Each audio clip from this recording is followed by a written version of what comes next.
Séphira de Malkou, puisqu'il signifie mon Seigneur ou mon Maître. Plus précisément, cependant, l'itération la plus complète de ce nom, sa quadruple expansion, signifie le plus haut niveau de la Malchoute, la volonté de gouverner aux côtés de la Malchoute. La quadruple expansion d'Adonai, Aledalen Yud, est la façon dont ce nom est épelé en une série d'étapes, la première étape étant sa première lettre et chaque étape suivante étant l'ajout d'une autre de ses lettres. Ainsi, Ale, Aledale, Aledalen, Aledalen Yud. Cette quadruple expansion comprend 4 états, Ale, Aledale, Aledaletnin, Aledalen Yud. C'est pourquoi Sarah est morte à Kiryat Arba. Kiryat Arba signifie littéralement la ville des 4. Pourtant, ces 4 états forment tous une unité et une combinaison. C'est pourquoi Kiryat Arba est également connu sous le nom de Hébron. Hébron, chevron, signifie littéralement combinaison ou réunion. L'itération de cette expansion exprime l'unité de la première lettre avec les lettres suivantes, et ainsi de suite. C'est,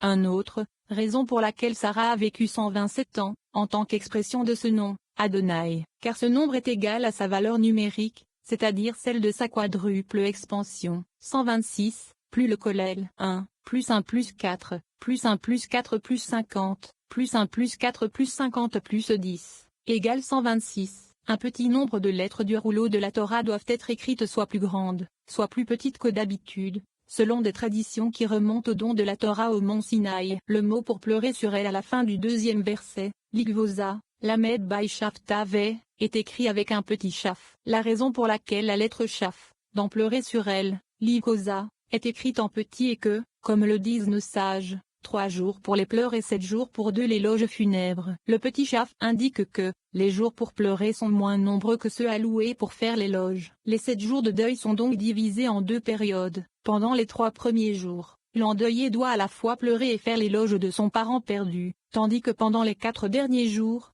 il doit faire son éloge mais ne pas le pleurer. Même si, bien entendu, les sentiments et les réactions émotionnelles ne peuvent être légiférés en soi, le fait qu'il existe une progression des étapes du deuil, et que la pratique juive est conçue pour aider la personne en deuil au cours de ces étapes et l'encourager à progresser d'une étape à l'autre, faisant ainsi du processus de deuil un processus de transformation et de croissance spirituelle. Quant à la raison pour laquelle la lettre Chaf est diminuée, la raison ésotérique est qu'elle, Sarah, venait du monde inférieur, ce à quoi fait allusion un petit Chaf. En revanche, le Chaf final fait toujours allusion à Ima, car elle s'étend dans Zerampin, tandis que le chaf régulier fait référence à la partsuif de Rachel. Comme nous l'avons dit plus haut, Sarah dans son essence personnifie Ima, mais dans ce monde elle joue également le rôle de Noukba, c'est-à-dire de Malkout. Relativement l'un à l'autre, ces 2 archétypes féminins sont appelés le monde supérieur et le monde inférieur, tout comme nous avons dit plus haut qu'ils sont aussi appelés la mer supérieure et la mer inférieure. Or, Chaf est la première lettre du mot Keté, et a également la forme d'une couronne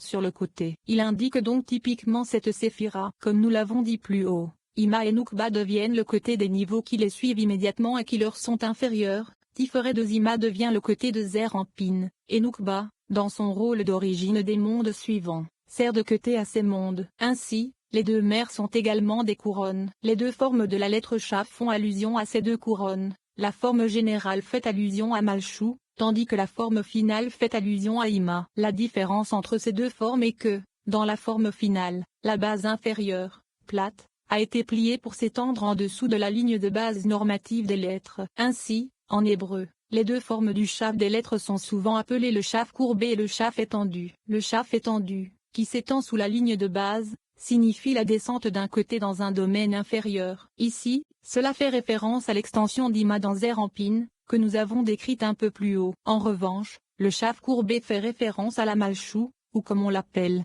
le partsuif de Rachel. Sarah joue donc ici le rôle qui, en tant qu'archétype, sera le plus pleinement incarné par Rachel et donc connu après elle. Le frottement de Rachel est plié parce qu'elle replie ses jambes vers le haut afin de ne pas les étendre au point que les forces extérieures puissent s'y accrocher.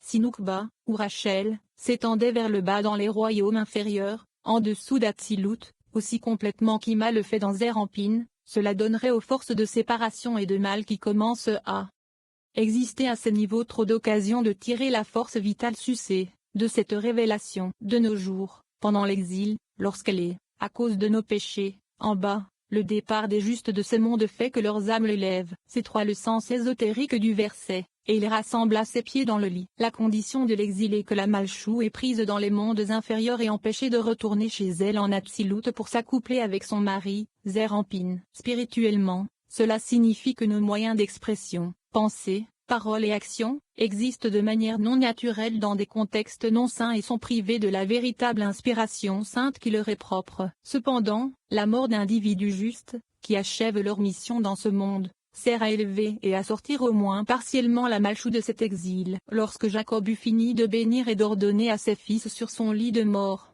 il ramena ses pieds dans le lit, et il expira, et fut recueilli auprès de son peuple. De plus, le chaf ici est petit, parce que, la lettre chaf signifie Keté, et puisqu'avec sa mort, la tribu de Keté a été enlevée et manquant, du monde, il est écrit petit. Traduit du Sofer à l'Ikutim, l'Ikuté Torah, et Sharapezukim. Paracha chez Sarah, deuxième partie. Lorsque Liézer, l'esclave d'Abraham, arriva à Haran à la recherche d'une épouse pour Isaac, il demanda à Dieu que l'un des signes identifiant la bonne fille soit que la fille à qui je dirai, renverse ta cruche pour que je boive réponde, bois, et je donnerai aussi à boire à tes chameaux. Avant même qu'il ait terminé cette prière, Rebecca sortit, avec sa cruche sur l'épaule. Et elle descendit au puits, remplit sa cruche, et remonta. La valeur numérique du mot pour cruche cad, Kavdaleh égale 20 plus 4, et 24. Comme vous le savez, le Z de Tiferet est divisé en 3 parties, chacune d'entre elles étant évoquée par le nombre 24. Par Tiferet, le Harizal fait vraisemblablement référence ici au partuf complet de Zerampin. La valeur numérique du Z est 72. Z, chez Samek Judaleh égale 8 plus 60 plus 4 égale 72. 72 divisé par 3 est 24. Pendant l'exil, le Z de Tiferet ne possède qu'un seul de ces 3 24. Dans le futur, le temple sera reconstruit, et les 2 24 manquants seront restaurés, ce à quoi fait allusion le fait que, la valeur numérique du mot pour maison est le double de celle du mot pour lumière. Le temple est la maison de Dieu. Le terme pour temple en hébreu est Baya Mikdash, ou maison du sanctuaire. La valeur numérique du mot pour maison Baï, est 412, Baï. Baï Utaf égale 2 plus 10 plus 400 égale 412. La valeur numérique du mot pour lumière ou, est 207, ou, Aleva Avreich égale 1 plus 6 plus 200 égale 207. 2 fois 207 égale 414. Vraisemblablement, la divergence implique que nous devons ajouter le kollel pour chaque occurrence de lumière. Ces deux lumières font référence aux 2 24 qui manquent au Z de Tiferet lorsque le temple, la maison, est en ruine. C'est le sens mystique du verset « Je mettrai du rubis dans tes fenêtres ». Le mot pour rubis kadkshod, kafdaleh, peut être considéré comme le mot pour cruche kad, kafdaleh, doublé. Ce verset fait partie d'une prophétie de la restauration de l'ancienne gloire d'Israël qui fera partie de la rédemption messianique. Ainsi, les cadres de fenêtres en rubis font allusion à la restauration des 2 24 loges Z de Tiferet qui ont disparu pendant l'exil. Il s'ensuit que Rebecca, qui est synonyme de Noukba,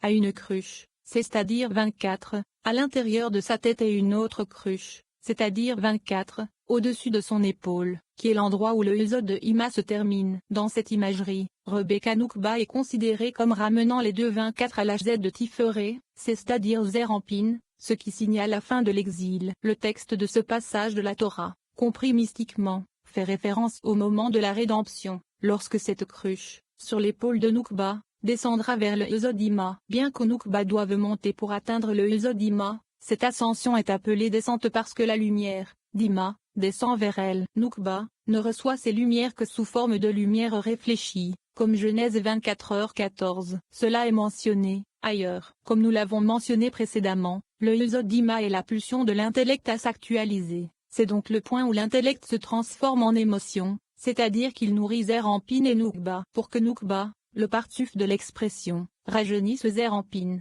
les émotions, elle doit retourner à sa mère, l'intellect. La Torah dit donc, elle descendit au puits, c'est-à-dire au Yesod Ima, qui est appelé puits. Elle a ensuite rempli sa cruche du puits, le Yesod Ima, et est montée, ce qui signifie que ses lumières se reflètent vers le haut, la faisant mûrir. Elle est sa couronne. Ainsi, elle acquiert les 3 tiers, tout comme son mari, Zerampin. En ce qui concerne ces 3 cruches, c'est-à-dire les 24, chacune fait référence à un autre nom Aveya. Car il y a 3 noms Aveya représentés avec des yeux, chacun d'entre eux étant dessiné avec 24 cercles, ce qui donne un total de 72, la valeur numérique du Z, comme mentionné ailleurs. Ainsi, chaque cruche est un autre nom Aveya, ce qui signifie qu'il y a 3 noms Aveya ici. Dans la vision d'Ézéchiel, Les anges sont décrits comme ayant des dos grands et effrayants, car les dos des quatre étaient couverts d'yeux.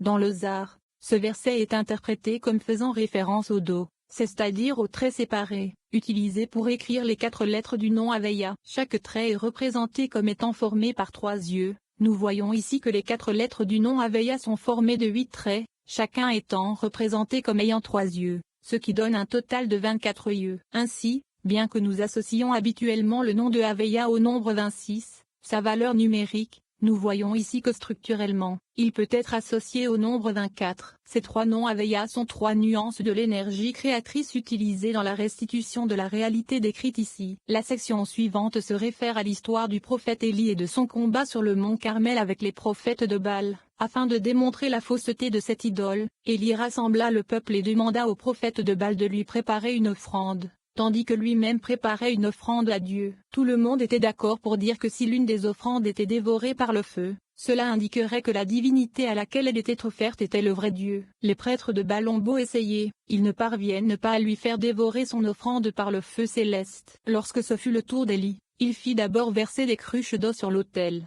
afin de démontrer que le feu qui allait descendre du ciel venait bien du ciel et non d'un quelconque tour de passe-passe qu'il réalisait. Il versa tant d'eau sur son offrande qu'elle déborda et remplit la tranchée qu'il avait creusée autour de l'autel. Ces noms Havaya correspondent aux cruches avec lesquelles le prophète Élie, de mémoire béni, a rempli la tranchée, autour de l'autel qu'il a construit. Lorsqu'il a dit « Remplissez 4 jarres d'eau », il voulait que celle-ci corresponde aux 4 lettres du nom Havaya. Lorsqu'il a dit et versez-la sur l'holocauste et le bois, il voulait que cela corresponde au premier tiers du Chesed de Tiferet. Quand il a dit Fais-le une deuxième fois, il a voulu que cela corresponde au deuxième tiers de Zed de Tiferet. Quand il a dit Fais-le une troisième fois, il a voulu que cela corresponde au troisième tiers du Zed de Tiferet. En versant 3 fois les 4 cruches sur son sacrifice, Élie reconstruisait la Noukba, le conglomérat des âmes d'Israël, en lui donnant les 3 cruches 24, ou tiers de Zed de Tiferet qu'elle est censée posséder. L'exposé ci-dessus nous montre que la femme est appelée à jouer un rôle décisif dans le processus de rédemption. En effet, au moins dans cette scène, Zerampim est dépeint comme étant impuissant et dépendant de Rebecca Noukba pour restaurer son Tiferet,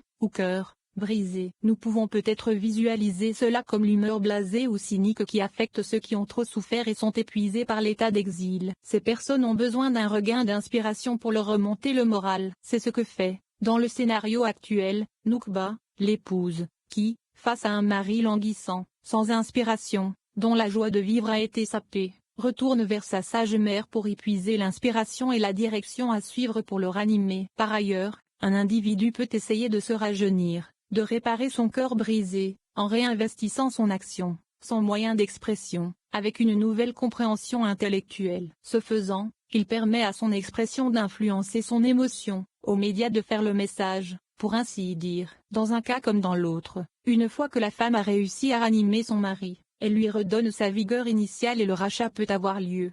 Comprenez bien ceci, car ce que je vous ai dit est un profond secret. Comme mentionné précédemment, chacun d'entre nous comprend un aspect masculin et un aspect féminin, et par conséquent, les rôles de partenaires masculins et féminins tels que décrits peuvent être inversés. Cependant, comme l'aspect masculin domine évidemment chez le mari et l'aspect féminin chez la femme, le cas habituel est celui décrit dans le texte. Paracha chez Sarah. Troisième partie. Voici les jours des années de la vie d'Abraham, qu'il a vécu, 175 ans. Un Abraham a incarné les 5 états de Zed, de Ima, qui se sont répandus à travers Zerampin, qui exprime le nom Havaya épelé par la lettre Alé, dont la valeur numérique est 45. Les 4 principaux partsufim d'Atizolu, Abba, Ima, Zerampin et Noukba, expriment les 4 épellations du nom Havaya, possédant les valeurs numériques de 72, 63, 45 et 52, respectivement. Les 5 états de Zed sont exprimés par 5 noms de Havaya, ce qui donne une valeur numérique de 130. 5 fois 26 égale 130. Lorsque ces noms Havaya, dont la valeur numérique est 130, sont joints et répandus à travers Zerampin, qui exprime le nom Havaya en toutes lettres pour égaler 45, la somme est 175, le nombre d'années de la vie d'Abraham. Cependant, l'origine de ces 175 années, en particulier est la suivante. Comme nous l'avons déjà expliqué, Abraham prend sa source dans la face céleste, de Hari Campin, qui rayonne de 370 lumières. Par conséquent, lorsque ces 5 états de Zed se répandent à travers le Yesod Zerampin, ils rendent Joseph de bonne forme et bonne apparence, En raison de la beauté du visage céleste de Harry Campin, la source des 5 états de